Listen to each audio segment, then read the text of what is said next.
Okay तो darling Prabhas की आने वाली नई मूवी राजा साहब का टीजर आ चुका है which is going to be a light hearted horror comedy and देख के अच्छा लगा कि okay now darling trying to do something different और अभी तुमको पूरा हक है कि तुम कहो कि ऑब्जेक्शन मिलॉर्ड इसमें डिफरेंट क्या है। तो देखो मैं तुमको बताता हूँ, बाहुबली कब आई थी 2017 में, लगभग 8 साल हो चुके हैं और इस बीच में भाई ने जैसी पिक्चर दी है ना, ये देख के अच्छा लग रहा है कि कम से कम कुछ तो डिफरेंट किया। अगर तुमको नहीं विश्वास है तो मैं तुम्हें उनकी पुरानी पिक्चरों के नाम बताता हूँ। साहो, ओहो, राधेश्याम, वाह, आदिपुरुष, सुभान अल्लाह, ये मुजस्सिम अब दोबारा नहीं बन सकता। सलार, ओके, कल की वॉज एक्चुअली गुड। तो अब सवाल ये आता है बाबू मोशाई कि सच में ये पिक्चर इतनी बढ़िया बना दी है कि मैं पिछली सारी पिक्चरों से बेहतर कह रहा हूँ। तो इस सवाल का जवाब देने से पहले बेहतर होगा कि मैं तुमको बताऊं कि इस पिक्चर को डायरेक्ट कौन कर रहे हैं। श्री 1008 मारुति जी, जिनकी मैंने एक भी पिक्चर नहीं देखी है। और इसमें कोई आश्चर्य की बात नहीं है क्योंकि मैंने साउथ के बहुत सारे डायरेक्टर्स की एक भी पिक्चर नहीं देखी है, इसीलिए साला कभी कभी बुरा लगता है कि मैं रोज एक दो पिक्चर देख रहा हूँ फिर भी मैंने मारुति जी की एक भी पिक्चर नहीं देख पाई। बट कोई बात नहीं, डायरेक्टर साहब को नहीं जानता तो क्या हुआ, but I am very familiar with the music director. इस पिक्चर को म्यूजिक दे रहे हैं थमन एस, जिन्होंने आज से पहले जितनी पिक्चरों में म्यूजिक दिया उनमें से काफी सारी पिक्चरों से आप ऑलरेडी फेमिलियर होंगे, जैसे थालापति विजय की वारिसु, वरुण धवन की baby John and the greatest movie of all time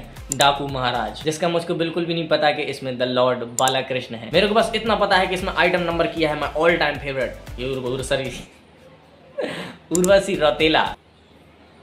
अब जो इतनी सारी बकचोदी मैंने कर दी है उसको साइड में रख के मैं तुमको सबसे आसान शब्दों में डिस्क्राइब करके बताता हूँ कि इस पिक्चर का टीजर एक्चुअली कैसा है। अब देखो ये पिक्चर एक हॉरर कॉमेडी है। अब अगर कोई तुमसे पूछे कि साउथ की एक हॉरर कॉमेडी पिक्चर का नाम बताओ तो मैं गारंटी देता हूँ कि तुम्हें सबसे पहले ध्यान में नाम आएगा कंचना का। एंड अगर आप इस टीजर में जितने सीन दिखाए गए हैं उन्हें थोड़ा बहुत कंपेयर करोगे तो it's more like Kanchana with the story of Bhool Bhulaiyaa 2 and the visuals of Radhe Shyam with the leading Prabhas of Adipurush. अब ओवरऑल टीजर की फील की बात करें तो it looks good and feel fresh, और फील फ्रेश इसलिए भी क्योंकि एंग्री प्रभास अन्ना को बहुत देख लिया भाई, बहुत ज्यादा देख लिया। जहां भाई उनकी पिछली पिक्चरों को देख के मैक्सिमम टाइम यही फील होता रहता था कि ये अपने आप को पुश कर रहे हैं, जैसा डायरेक्टर चाह रहा है वैसा करने की कोशिश कर रहे हैं पर हो नहीं पा रहा है। बट दिस टाइम उनका परफॉर्मेंस ज्यादा नेचुरल फील होता है और साउथ की पिक्चरों का जो एसेंस होता है ना, कॉमेडी मसाला, वो भी ये पिक्चर कैरी करती है। अब अगर उसी के साथ हॉरर के बारे में बताऊं तो it is not horrifying, not even for a single moment. एक ऐसा जंप स्केयर शॉट उन्होंने जरूर डाला था बट वो भी काम नहीं करता, पता नहीं क्यों, शायद साउंड डिजाइन सही नहीं था या फिर वो CGI मॉडल देख के इतना इंपैक्टफुल फील नहीं हुआ। बट हो सकता है कि पिक्चर की स्टोरी काम कर जाए क्योंकि प्रभास के अपोजिट रोल प्ले कर रहे हैं संजय दत्त एंड भाई 3 हीरोइंस को भी लिया है और रोमांस तो तुम जानते ही हो कि थोड़ा ज्यादा तो होने ही वाला है। और साउथ की पिक्चर है, 3 हीरोइनें ली हैं तो भाई उनको भी पता है हमें कहाँ क्या डालना है। बट एक जो कंसर्निंग चीज है स्पेशली फॉर हिंदी ऑडियंस, इसकी डबिंग भाई बहुत बेकार है। अभी भी पिक्चर रिलीज होने में 5-6 महीने हैं तो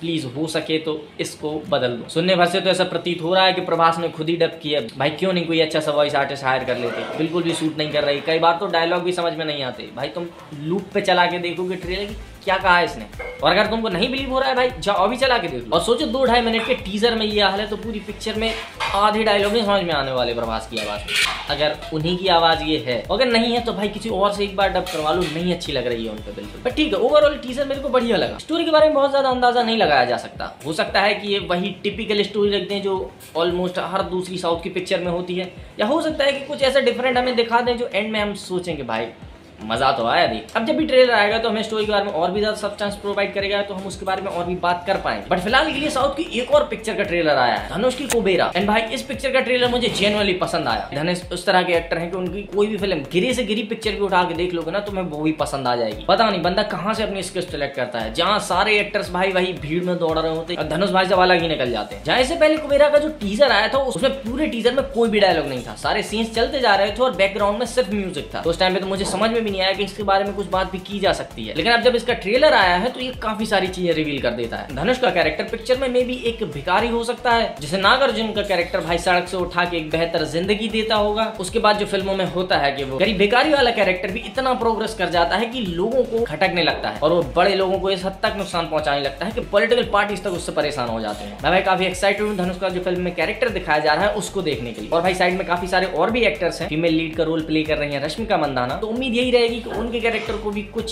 सब्सटेंशियल रोल दिया गया हो इंस्टेड ऑफ एक फीमेल एक्टर को सिर्फ फिलर बना देना। यार पिक्चर मुझे प्रॉमिसिंग लग रही है और मैं इसे जरूर देखना चाहूंगा। बट 20 तारीख को काफी सारी पिक्चरें रिलीज हो रही हैं और बहुत मुमकिन है कि मेरे यहाँ ये पिक्चर लगे भी ना। पर कोई बात नहीं, OTT पे देख लेंगे, क्योंकि भाई OTT पे भी कुछ कम बेहतरीन माल नहीं आ रहा है। अभी कुछ दिनों पहले अभिषेक बनर्जी की स्टोलन मूवी रिलीज हुई थी Amazon प्राइम पे। अगर आपने नहीं देखी तो एक बार जरूर जाके देखना। पिक्चर में दिखाया गया कि कैसे मिस इन्फॉर्मेशन पलक झपकते ही फैल जाती है, और वो सिर्फ फैलती नहीं है, वो लोगों की जान भी ले लेती है। और बता दिए कि किस तरह ये धर्म और देश की रक्षा पे बनाए हुए व्हाट्सएप ग्रुप आज हमारे तुम्हारे बीच कैंसर बन चुके हैं, जिस पर मैंने भी अपनी कमेंट्री दी है उस असली कहानी को लेकर जिस पर ये पिक्चर बेस्ड है। तो मैं तुम्हें रेकमेंड करूंगा कि मेरी ये वाली वीडियो तुम जरूर देखना। कुछ और देखना चाहते हो तो यहाँ एक और वीडियो डाल दूंगा। अगर वीडियो पसंद आई हो तो make sure to hit the like button, नहीं पसंद आई हो तो डिसलाइक भी कर सकते हो। चैनल को भी सब्सक्राइब कर लेना, कुछ अच्छा लगा तो कमेंट भी कर सकते हो। मैं तुमसे मिलूंगा अगले वीडियो में, तब तक के लिए बाय।